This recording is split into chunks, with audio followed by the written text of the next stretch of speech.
Hello বন্ধুরা, আমাদেরকে আরেকটি নতুন ভিডিওতে স্বাগত। বন্ধুরা, আজকে আরেকটি মুভি নিয়ে আসলাম। মুভিটির নাম হচ্ছে বাগিফোর। এই মুভিটি বাংলাতে এক্সপ্লেন করব, সম্পূর্ণ ভিডিওটা দেখতে থাকুন। বাগিফোর হল একটি 2025 সালে একটি ভারতীয় হিন্দি ভাষা অ্যাকশন থ্রিলার চলচ্চিত্র, যা হর্ষদ দ্বারা পরিচালিত। হিন্দি চলচ্চিত্রে অভিষেক হয়েছিল এবং নাদিয়া ও আলা গ্যানসন এন্টারটেনমেন্ট অধীনে সাজিদ নাদিওয়ালা প্রযোজনা করেছেন। ছবিতে অভিনয় করেছেন টাইগার শ্রফ, সঞ্জয় দত্ত, সোনম বাউজার ও হরনাজ সান্ধু। তার হিন্দি চলচ্চিত্রে অভিষেক। এটি বাঘি চলচ্চিত্রে সিরিজের চতুর্থ কিস্তি। এটি 2013 সালে তামিল চলচ্চিত্রে আইনোটু আইডন আইনের একটি আনুষ্ঠানিক রিমেক। বাগিফোর 5 সেপ্টেম্বর 2025 সালে ওকাগে মুক্তি পায়। ছবিটি সমালোচনা করেন যারা এই গল্প চিত্রনাট্য এবং পরিচালনা সমালোচনা করেন। এটি একটি বাণিজ্যিক ব্যর্থতা ছিল। বক্স অফিস 66 কোটি আয় করে এবং বাগি চলচ্চিত্র সিরিজের সবচেয়ে কম আয়কারী চলচ্চিত্রে পরিণত হয়।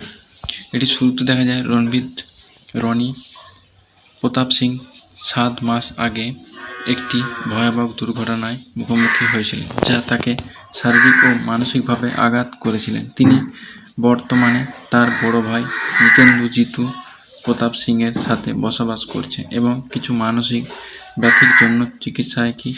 রনি দাবি করে যে দুর্ঘটনার সময় তার সাথে ছিল এবং সে মারা যায়। অদ্ভুত ব্যাপার হয়, এমন কোনো মেয়ে অস্তিত্ব নেই বলে মনে হয়। কেউ তাকে দেখেনি বা তার কথা শোনেনি। রাগে বসে রনি তার ভাইকে মারধর করে, যার ফলে তাকে গ্রেপ্তার করা হয়। জিতুকেও তার অস্তিত্ব সম্পর্কে বোঝাতে না পেরে রনি আবার কাজে ফিরে যাওয়ার চেষ্টা করে। ইতিমধ্যে সে অলিভিয়ার, যার আসল নাম অস্তিত্ব দেখানো হয়েছে, সাথে দেখা করা একজন যৌনকর্মী, যে রনির প্রতি সহানুভূতি প্রকাশ করে। আলিশার অস্তিত্বের বিরুদ্ধে সমস্ত প্রমাণ থাকা সত্ত্বেও তার স্মৃতি এবং তাকে প্রেম রনিকে তাড়া করে বেড়ায়। সৌভাগ্যবশত আলিশার খালার সাথে একটি আকস্মিক সাক্ষাৎ ঘটনাস্থলে পৌঁছায়। রনি আলিশার খালার কাছ থেকে সমস্ত তথ্য পায়, যিনি আসলেই তার খালা নন এবং ভান করেন, এবং পাওলো নামক এক গুন্ডার হাতে সে নিহত হয় এবং রনি ছিটকে পড়ে। এরপর সবকিছু খুলে যেতে শুরু করে। রনি জানতে পারে যে চাকো নামক ক্ষমতাশালী এবং ধনী ব্যক্তি তাকে নির্যাতন করছে। এর কারণ হলো আলিশার চাকর মৃত্যু প্রেমিকা অবন্তিকার সাথে এক আশ্চর্য মিল রয়েছে, যে তাদের বিয়ের সময় মারা গিয়েছিল। তাই তাকে বিয়ে করার জন্য চাকো অলিভিয়া প্রস্তুত। তাকে একটি চক্রান্তে জড়িত করে রনিকে নির্যাতন করার পরিকল্পনা করে এবং পরবর্তী বিশৃঙ্খলায় জিতু নিহত হয়।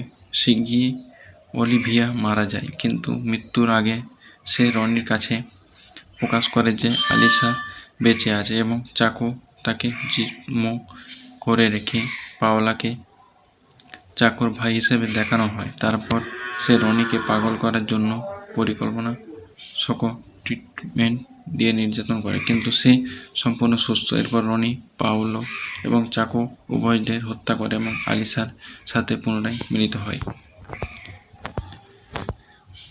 এটি পরিচালনা ছিলেন ও লিখেছেন সাজিদ নাওয়ালা রজত আরও উপর ভিত্তি করে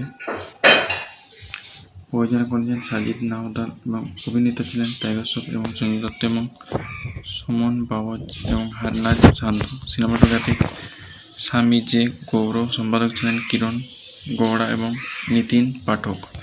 সঙ্গীত করেছেন সাউন্ডট্র্যাক দেখুন এবং সঞ্জিত বলহারা এবং অঙ্কিত বলহারা। প্রযোজনা সংস্থা ছিলেন নাদিয়া ও গ্যানস্টন এন্টারটেনমেন্ট। বিতরণ করেছেন পেন মারুধন। প্রকাশের তারিখ 5 সেপ্টেম্বর 2025। চলমান সময় 1 ঘন্টা 57 মিনিট। দেশ ভারত ভাষা বাংলা হিন্দি। বাজেট 80 কোটি এবং বক্স অফিস কালেকশন করে 66 কোটি। এটি একটি ফ্লপ মুভি সাবিত হয়।